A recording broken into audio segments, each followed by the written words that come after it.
আগের ভিডিওতে এই প্যান্ডেলের কিছুটা অংশ তোমাদেরকে দেখিয়েছিলাম।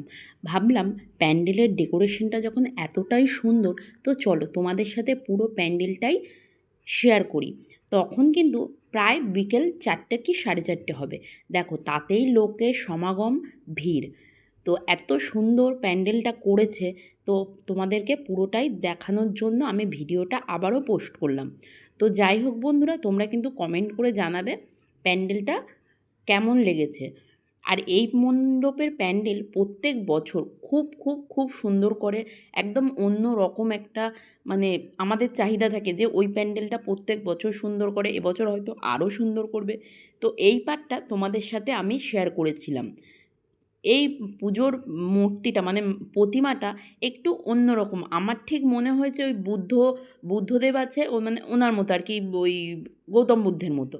তো তারপর আমরা চলে গেছিলাম ফুলতলায় ঠাকুর দেখতে, এটাও কিন্তু বারুইপুরের মধ্যে। এখানে তুলে ধরা হয়েছে গ্রাম্য পরিবেশ, মানে আগেকার দিনে যেগুলো লুপ্ত হতে বসেছে বন্ধুরা। কানামাছি খেলা, টানা রিস্কা, ঢেকিতে পা দেওয়া, জাঁতার মাধ্যমে গম পেশাই করা। আর এই খেলাটা কি অবশ্যই কমেন্ট করে জানাবে।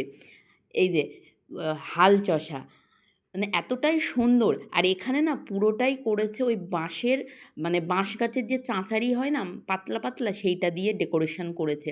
উপরের ঝাড়বাতিটাও কিন্তু বাঁশের চাঁচারি দিয়ে ডেকোরেশন করা।